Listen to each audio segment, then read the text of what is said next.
به نام خدا. سلام به تمام شما دوستای عزیز. خدا کنه هر جای هستین صحت سلامت باشین و بیننده یکی دیگر از برنامه های من از چینل یوتیوبی زهرا نوری کوکینگ بیننده هستین. شما را باز هم خوش آمدید میگم با یکی دیگر از برنامه های من که امروز اختصاص است به ماهی واینخت یا که کریسمسی مردمای خارج و امروز خواستم که یک کلوچه واینختین یا کریسمسی آماده کنم و خدا کنه که خوش شما دوستای عزیز همچنان بیاید.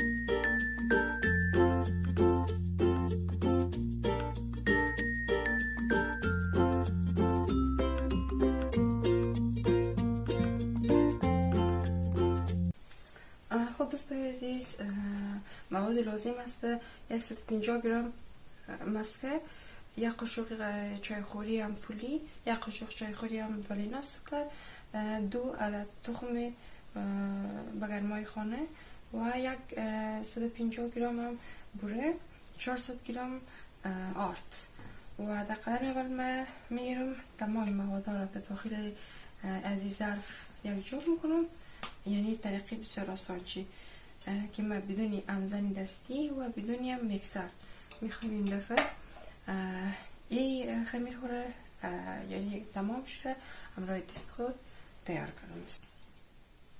اول من آرد قلبی رو میکنم،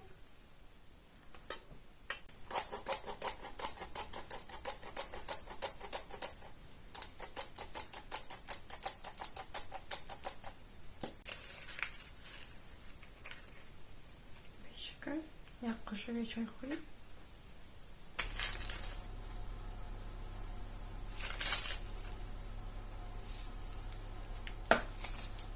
دوستای عزیز نیم قاشق چای خوری هم نمک و تمام یمی مواد رو من همراه بوره میکس میکنم به این شکل تا که خوب مواد همراه آرد خوب مخلوط شود. باز بعد از اون مسکر همراه تخم علاوه میکنم.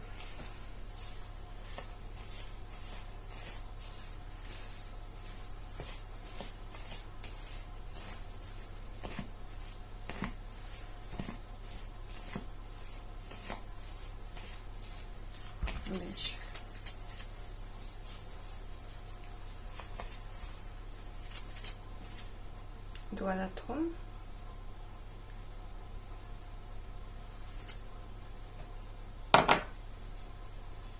و مسکر،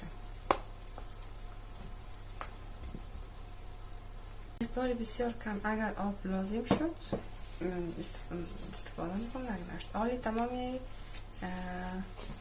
مسکر همراه آرد خب مخلوط میکنم به شکل.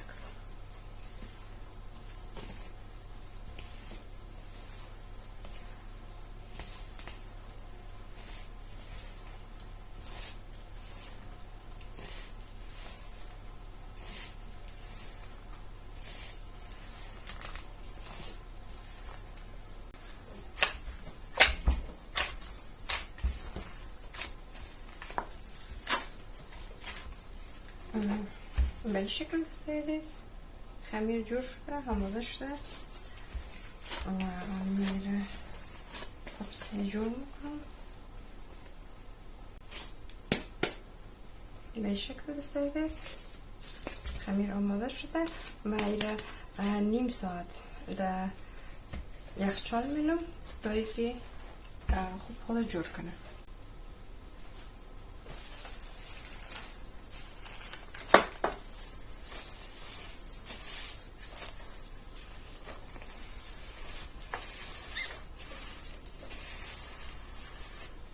فقط به مدت نیم ساعت در یخچال.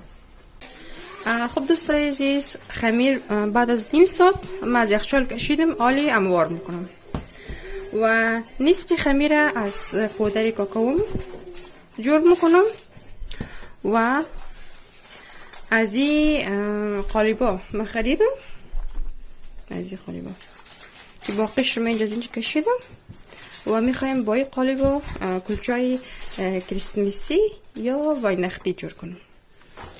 تا آخر بیننده باشین.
خب بیننده‌های عزیز، کلوچه آماده شده و برای 10 دقیقه ما داش میلم و حرارت 180 درجه.